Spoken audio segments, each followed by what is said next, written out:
Have you ever wondered what lies beyond the battlefield for a samurai? When the swords are sheathed and the armor is set aside, where does the warrior find peace? The answer, surprisingly, might be found in the gentle rustle of leaves and the quiet ritual of tea. Let's journey into the serene world of the samurai tea garden keepers, a life where discipline and beauty intertwine in the most unexpected ways. The image of the samurai is often one of fierce loyalty and martial prowess, but there's a deeper, more contemplative side to the way of the warrior, the path of Bushido. This path wasn't just about fighting, it was about mastering the self. And one of the most profound ways to achieve this was through the Japanese tea ceremony, or shanoi.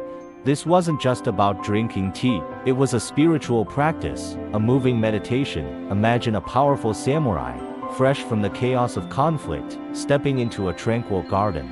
The air is still, broken only by the sound of a bamboo water fountain, a shishi odoshi, rhythmically tapping against a stone. This garden, known as a roji, or dewy path, was designed to be an escape from the mundane world. It was the first step in cleansing the mind and spirit before entering the tea house. And who maintained these sacred spaces? Often, it was the samurai themselves, or those who had retired from active duty. The transition from warrior to gardener might seem strange, but it was a natural progression. The same principles that govern swordsmanship, precision, patience, and a deep connection to the present moment were perfectly applied to the art of gardening. Every element in a samurai's tea garden had a purpose.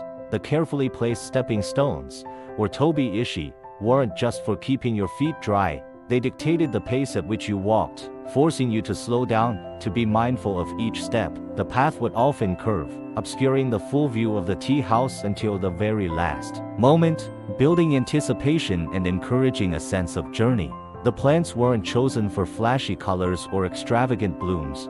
Instead, you'd find humble moss, elegant ferns, and resilient evergreen trees like pine and bamboo. These plants symbolized endurance, humility, and the timeless beauty of nature. The garden was meant to evoke a sense of wabi-sabi, a Japanese aesthetic centered on the acceptance of transience and imperfection.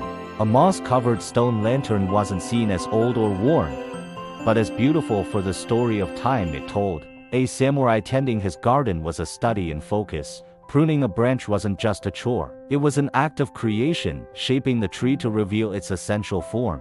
Raking the gravel wasn't just cleaning, it was like painting, creating patterns that represented water or waves, a miniature landscape for contemplation. Each task was performed with the same concentration and respect a warrior would give to polishing his blade. This connection to the garden was deeply personal. It was a private sanctuary, a place for reflection.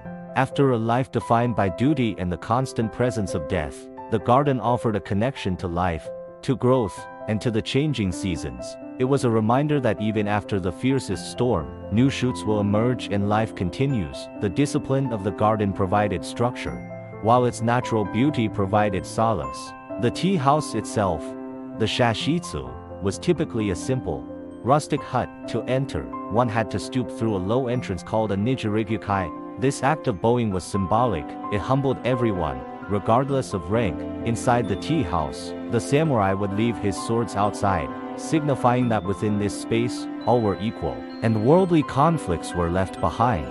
The garden keeper's role was to ensure this entire experience was seamless.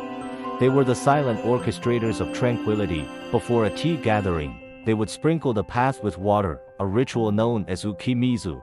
This not only settled the dust but also gave the garden a fresh, clean scent, enhancing the feeling of purity and welcoming guests into a refreshed space. The keeper's work was a year-round commitment, a continuous dialogue with nature. In spring, they would watch for the first buds, a sign of renewal. In summer, they would work to maintain the lush greenness, a symbol of vitality. In autumn, they would carefully sweep the fallen leaves, perhaps leaving a few scattered artfully on the moss to highlight the beauty of the season's passing.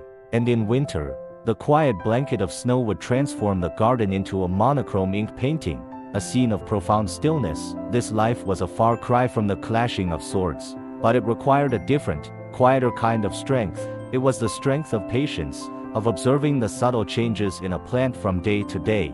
It was the strength of humility, of serving nature rather than trying to dominate it. For the samurai, the garden became a new dojo, and the tools of gardening became new instruments for honing the spirit. So the next time you see a peaceful Japanese garden, remember the hands that may have shaped it. Think of the warrior who traded his sword for a pruning shear, who found true mastery not in taking life, but in nurturing it. The quiet life of the samurai tea garden keeper shows us that true strength lies in balance, the balance between action and contemplation, between the warrior and the poet, between the chaos of the world and the profound peace of a single, well-tended garden. It has a legacy of tranquility, cultivated one leaf at a time. Thank you so much for joining me on this quiet journey. If you found this story as fascinating as I do, please like, subscribe, and hit the bell icon so you don't miss our next exploration into the hidden corners of history. See you next time.